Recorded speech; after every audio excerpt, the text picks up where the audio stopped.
Goku's new form awakens. Bardock fights Gas. Dragon Ball Super Beyond Ultra Instinct. Dragon Ball is an anime that has been going on for a long time now, and we fans still don't have the answer to the question of how strong Goku is.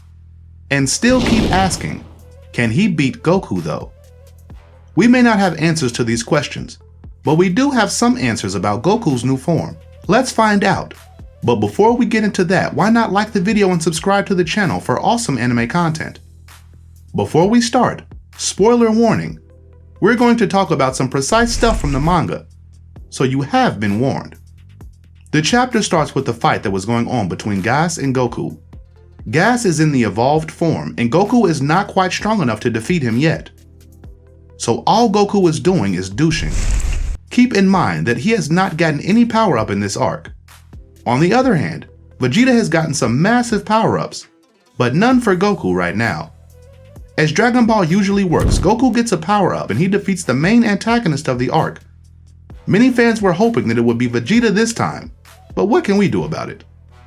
Goku is just using the tricks that he has at his sleeves. He is using instant teleportation to stall and get away, but Gas is following him. But Goku is a little more skilled in it than Gas. There is also a little comedy in a few panels, as once Gas gets mud poured all over him, we also see Manaka. And it's clear that Goku is using the key signature to teleport from one place to another. But Gas only knows Goku, so he can just chase him. Goku once teleports to the Galactic King, and Gas gets into the bathtub, where Goku makes a joke and says that it is a perfect time to get a bath. Goku may be far behind in the power scaling, but he is not helpless, as it can be seen that he is using his skill. During all this, Vegeta realizes that Goku is just buying time by jumping from planet to planet, and it was while heaters were saying to track Gas from his tracker. After that, the chapter takes a weird turn as Goku teleports to the galactic prison where Gas lands a kick on him, but then the prisoners start asking Gas to let them out. Gas decides that he doesn't need their help and refuses. After that, one prisoner says that he remembers how he met Gas. He says that Gas wet himself. Now, if someone says that to you, you will probably just ignore it and continue with whatever you were doing. But Gas gets distracted, and he says that he did not do anything of that sort. Now, as he was having the argument, the other prisoners joined in and started saying that yes, he did wet himself, and he also started crying and called his brother. Prisoners started calling Gas a coward. We also see Goku getting hilarious and joining in. Goku says, "What is that, true?" Here manga creators got creative and used is with 2 Z's. How hilarious it is, the strongest person in the universe is getting bothered in senseless arguments over peeing himself. It even gets weirder when the prisoner asks, "What was that wet stain about? Does your tribe cry out of their crotches?" This whole panel was like children in elementary school, trying to humiliate each other. Gas, on the other hand, becomes increasingly agitated and ultimately admits that he did wet himself, though he claims it doesn't count because it was only a few drops. After all, he had been keeping it in for so long. At this moment, any terror that this guy may have instilled in us has fully vanished. I'm not saying every villain needs to be terrifying, but they chose comedy over a cool, menacing evil in this. Anyway, after Goku said, "Dang, you really wet yourself?" "You did." We then go to the heaters, figuring out that they're in the galactic prison and speculating as to what is going on before Goku teleports Gas once more, and Goku harps on the other issue Gas was chastised for. So that you just do what your big brother says. Gas is far stronger than Goku and can make his own decisions, but he chooses to obey his brother. Even if he isn't the strongest, Elec is the main villain in this arc, while Gas is just a glorified henchman at this point. He even claims that he seeks authority solely for Alex's sake, that he only wants to make the heaters the supreme organization of the universe because his brother desires it. It's noteworthy that Gas claims he was once the weakest among them, that he credits Alec for bringing him up to this level, and that he would do anything for him as a result. Goku then asks the big question, can Gas trust Alec?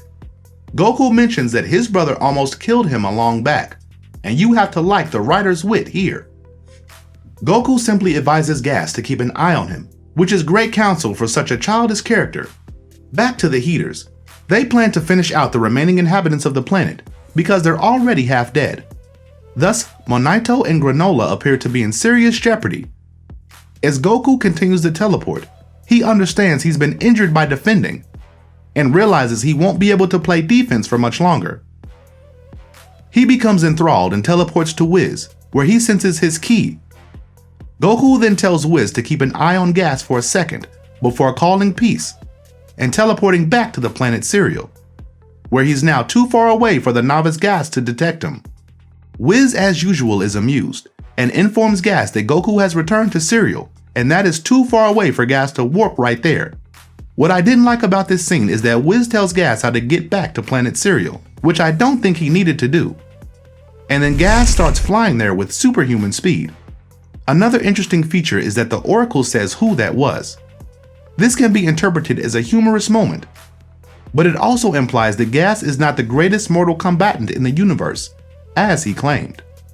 The strongest fighter who will shortly rise may be Vegeta, or as the end of the chapter suggests, Goku. Back to Goku, who rescues Granola and Monito. Oatmeal has taken on the role of a Star Wars mechanical companion and is assisting them. Because Elec knows there are no match for Goku right now, the heaters let them go. The two then communicate via a communication device that Whis has implanted in Goku.